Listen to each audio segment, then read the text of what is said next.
This is Sound and Vision from KEXP. Gender equity in the music industry still has a way to go. The University of Southern California has been studying inclusion in the recording studio for years.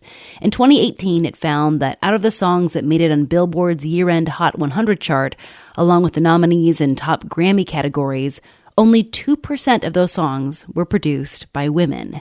And that number hasn't moved much over the years. In 2022, only 3.5% of the songs were produced by women.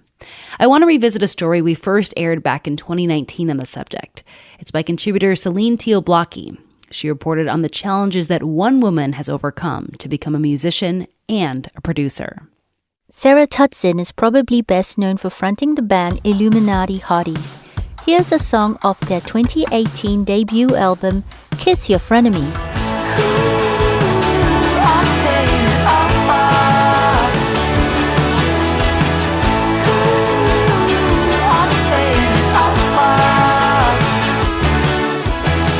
She wrote all the songs, played many of the instruments, and produced the whole thing.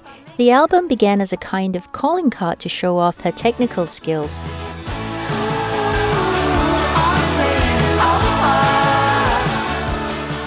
Today, Tudzin is in a recording studio in LA. She's here with some members of Illuminati Hotties. They're laying down tracks for their next album. Yeah, exactly, something like that. And then also the only other thing is just those eighth notes, like really push them into the chorus. I feel like they just... Tudzin knows how to produce for herself. But since the success of Kiss Your Frenemies, other bands have taken notice and asked her to produce for them. A lot of bands were like really excited about wanting to collaborate or like involve me somehow now that they had heard this project. Tudzin has since had her hands on 20 records, some as a producer and others as an engineer or mixer. Tudzin loves producing because it takes creativity to bring someone else's vision to life. You figure out something cool and you're like, just play it this way, like, let's try it. And the band's like, okay. They come back in and you play it on the speakers and everybody's like, oh my God. So that's my favorite part of making a record is there's definitely a moment when the artist realizes that they're like making art. But not many women go on to become producers. After Tudzin graduated from Berklee College of Music with a degree in music production, she went on to work at a big recording studio. When she arrived, she was stuck with the grunt work, such as getting coffee and even janitorial tasks. At like 4 a.m, I was like cleaning a toilet with somebody who'd worked there for like 3 years. And I was like, I gotta leave. Like, I can't, like, there's gotta be another way to do this job. She only lasted 6 weeks at that studio. She realized women who had been there for a while weren't getting promoted to jobs that were more hands-on with the music. They were continuously pushing other women into the desk jobs instead of the assistant jobs. One male colleague told Tudzin straight out she would never get behind the boards there anyway. And I was like, why? I'm doing the same job that you are. And it was just like, well, it just, the vibe here is like not really friendly if you're like a girl. This statement is echoed by research from the University of Southern California's Annenberg Inclusion Initiative. The report released in 2018 looked at the Grammy nominees and those who made it on the year-end Billboard Hot 100 charts between 2012 and 2017. The research revealed that only 2% of producers were women. Grammy president Neil Portnow was asked about this gender imbalance while backstage at the 2018 awards show. He replied, "Women need to step up." The backlash was swift. Dr. Kate Pieper is a research scientist who co-authored the report. What happened at the Grammys that year, that really, I think, influenced how women pushed back on the industry and said, it's time for a change. We need more female representation, and we're going to do something about it. As a result, several new initiatives were created. For example, Alicia Keys' She Is the Music, a global network that aims to increase the number of women in all roles across the music industry with songwriting camps and mentorships. The Recording Academy also set up an initiative aimed specifically at tackling the problem by getting established producers to work with and sponsor up-and-coming female producers and engineers. Dance, dance, revolution.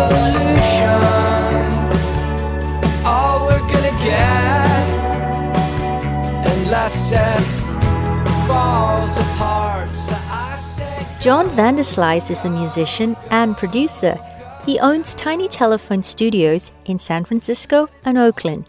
He says he's always had women producer engineers in his studios. We have 6 engineer producers on staff, and half of them are female. As a musician himself, Vanderslice is currently working on a record that will be produced by Sammy Perez, who plays bass in the band Cherry Glazer.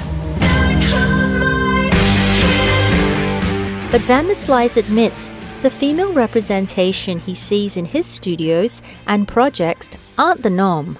It's like a boys' club. It's pathetic.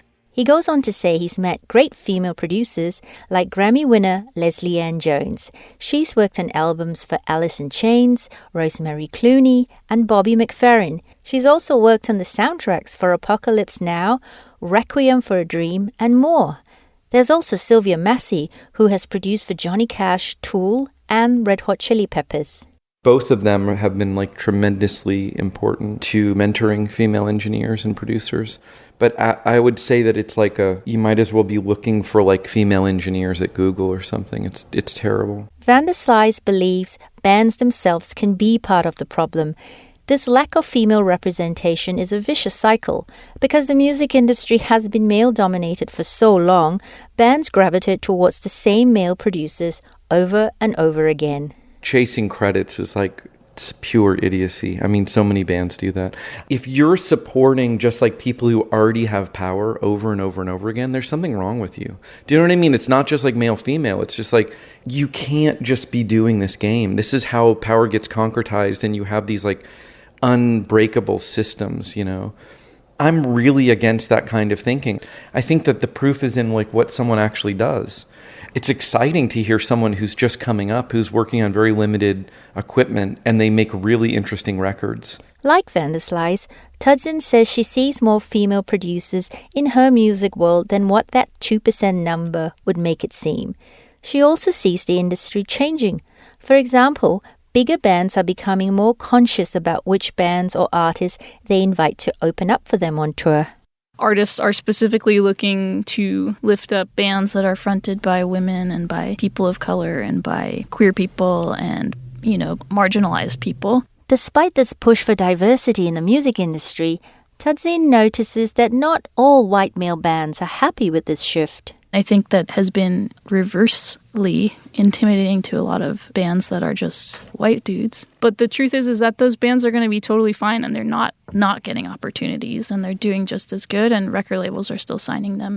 The music industry has shut women out for decades, and Tudzin feels that these bands missed the point. I think that's sort of the thing that everybody forgets about, is that it is just sort of making space for more people. It's not excluding the people that have already been sitting at the table, Tudzin has noticed more women amassing influential credits as producers, from St. Vincent to King Princess and Claro. She doesn't feel that it's in anyone's interest for the music industry to keep out half the population, or anyone who identifies as non-male.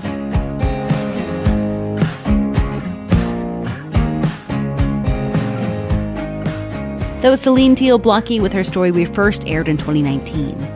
Meanwhile, Sarah Tudzin helped produce Boy Genius's latest record and open up for the band on their latest tour. She also recently toured with the Linda Lindas.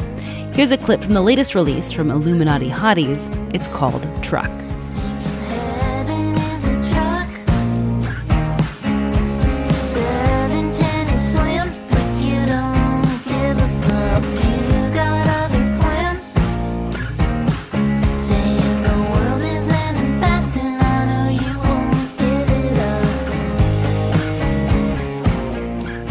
That was Sound and Vision, and before you go, please take a moment to subscribe to this podcast, rate it, and review it. Those little things really go a long way in helping spread the word that this show exists and is worthy of other people's time. You can also help financially support this show, which is run by a publicly funded station, KEXP. You can help support Sound and Vision by giving a one-time $20 donation at kexp.org/sound. Thanks so much.